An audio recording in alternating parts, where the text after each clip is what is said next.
We have too often been our own worst enemies. We have allowed ourselves to be divided. We've lost focus and lost sight of our biggest assets, namely a sense of community and mutual support. We no longer have solidarity.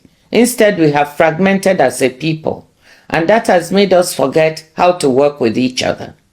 We don't support each other. Instead, we attack and undermine each other. We're too individualistic, and individualism can be good, but not when we need to come together as one to enable us deliver. But there's a bright side to this challenge. If our big problem is ourselves, it means that the solutions also lie in our hands. If we can build a sense of common purpose and cohesion, we can solve the other problems. To do this, we need to exercise joint leadership, and that is precisely why it is so important that you're taking this step today. Our other big challenge is security. This has arisen partly from our fragmentation. Insecurity in our region is sending the wrong signals about whether one can invest in the Southeast. I want to commend the governors on the recent progress on this front, including mobilizing the NSA and the federal government to assist. The lesson for us is clear. You cannot have development without security, and you cannot have security without development. And to have both, you need good governance. Sustained growth and development are impossible amid repeated sit-at-home orders from one or the other group. To take this region forward, the security problem needs to be solved. The federal government is obviously an important player here, but there is much to be done at the state level, and that is why I commend your leadership as our governors. I hope that the relative calm returning will become the norm.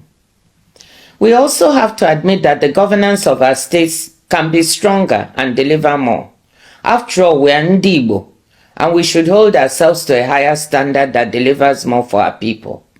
In that context, it is important to pay attention to our fiscal performance.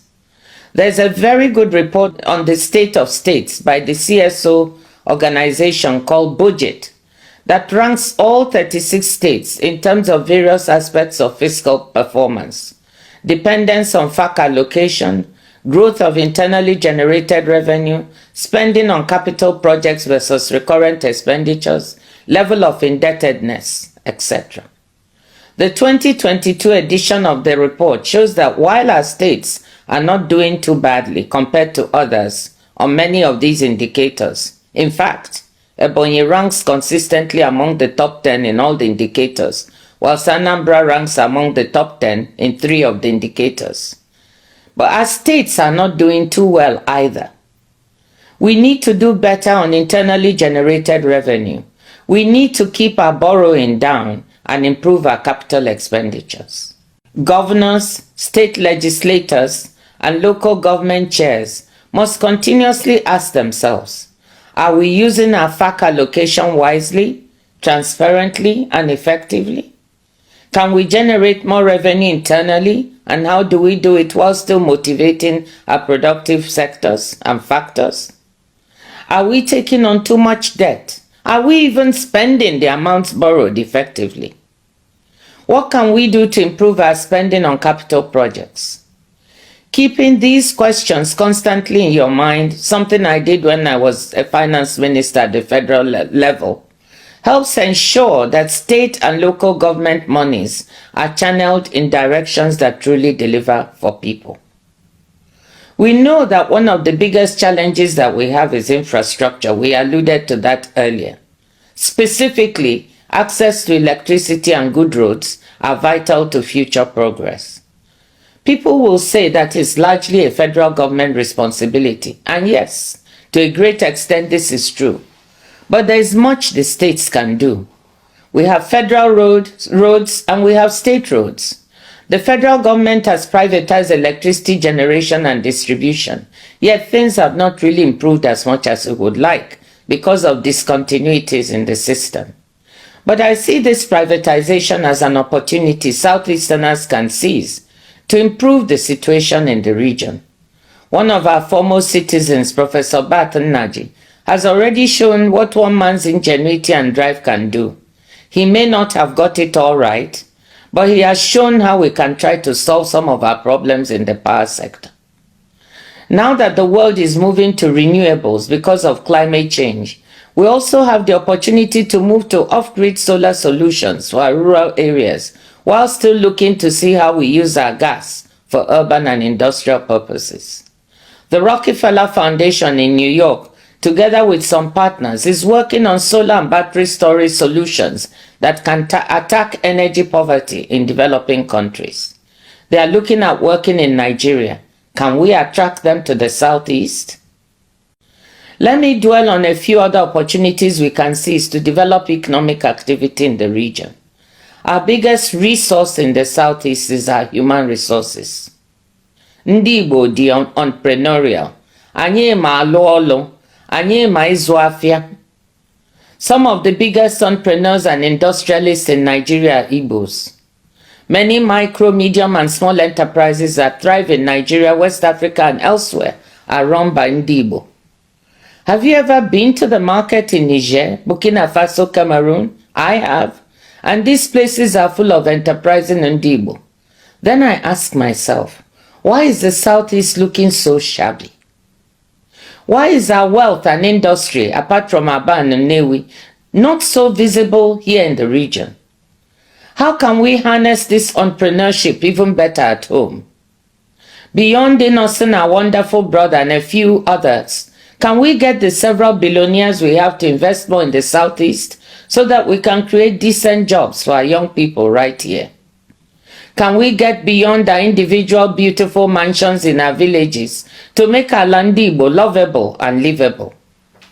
How can we have an apprenticeship model that a scholar recently described as, quote, the largest business incubator platform in the world, with apprentices emerging with skills, experience, and also startup capital, close quote, and still see our young people desperate on the streets of Onitsha, Lagos, and every small and large city in between?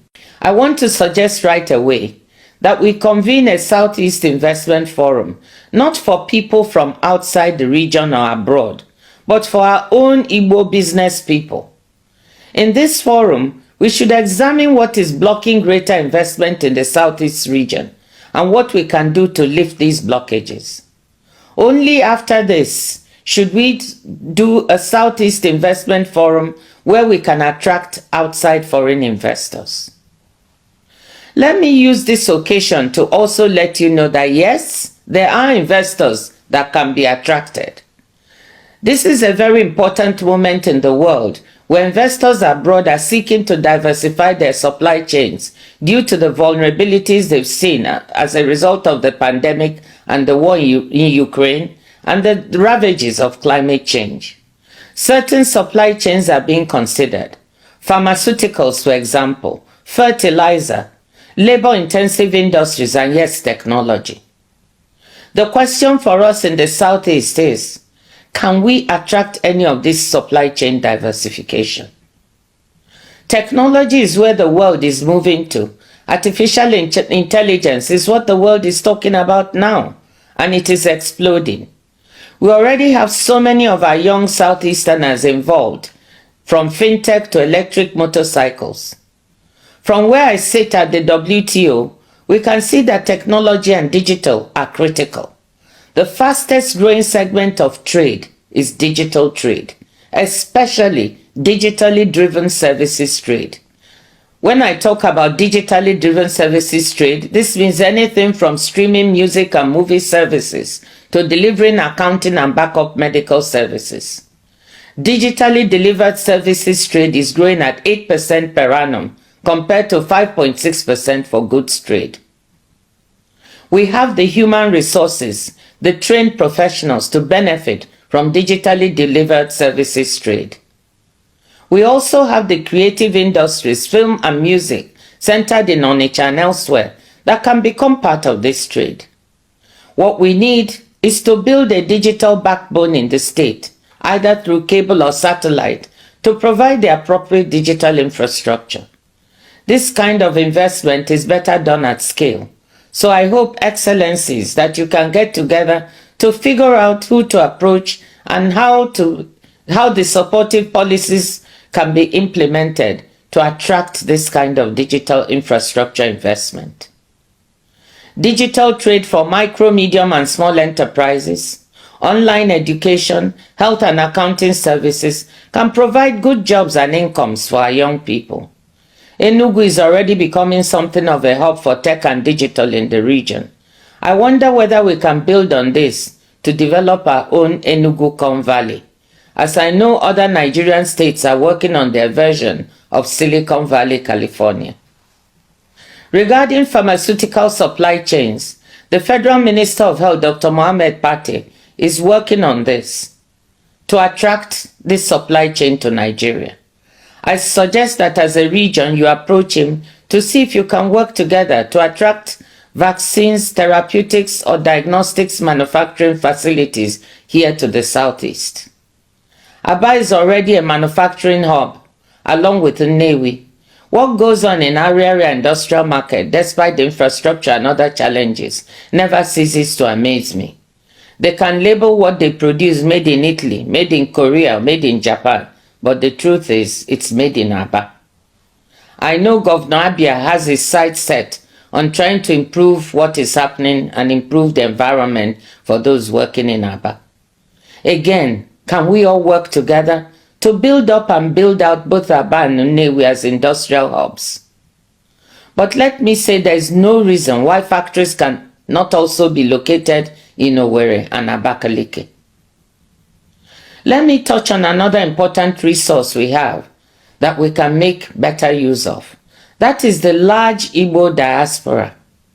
I was surprised when I took an informal poll of a gathering of people in my village, Umodisi, Ngwumuahia, to see how many families had at least one member in the diaspora.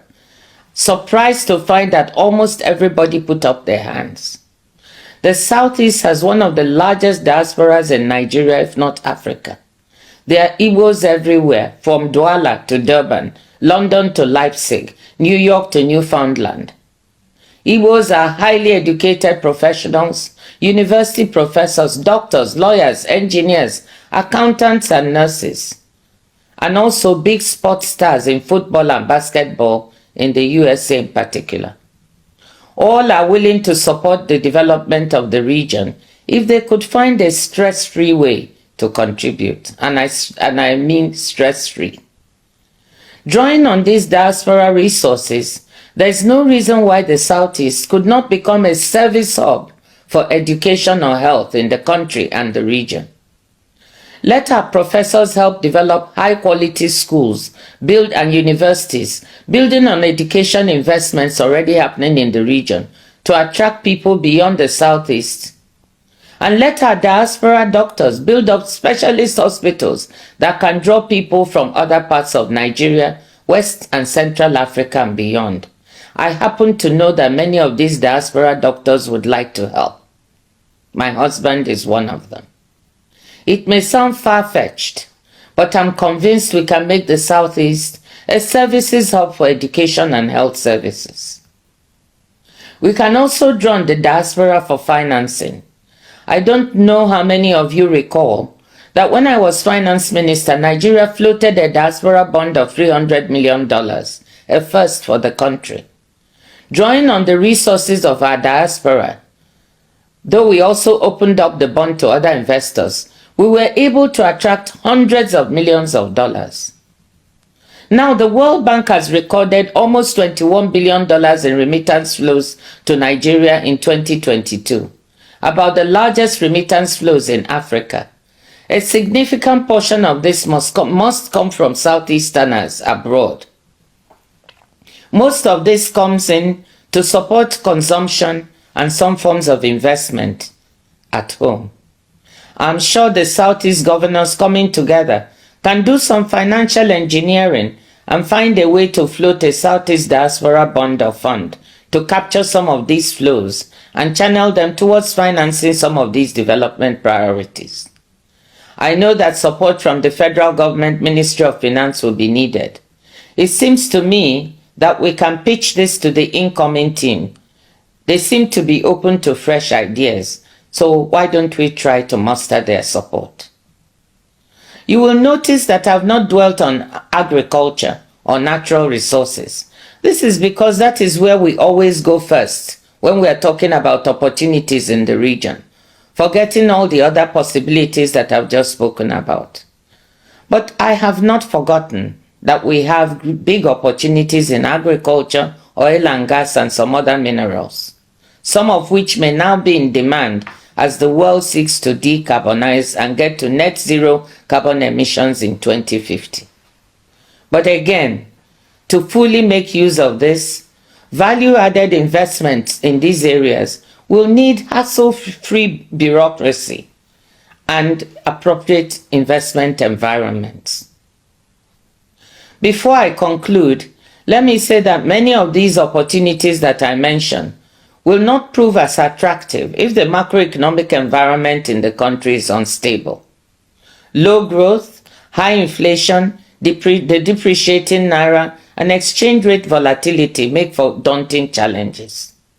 The federal government will have to get a handle on overall macroeconomic management for the country to attract both domestic and foreign investment and for the country to grow. They insist they are working on this, and I hope we can see stability soon. In the meantime, Southeast governors must work on the elements they can control, many of them listed above. Excellencies, ladies and gentlemen, let me conclude by saying that I'm optimistic. Yes, I'm optimistic for the Southeast. Your coming together at this time is a great sign. Our youth and women are vibrant. They are ready to work.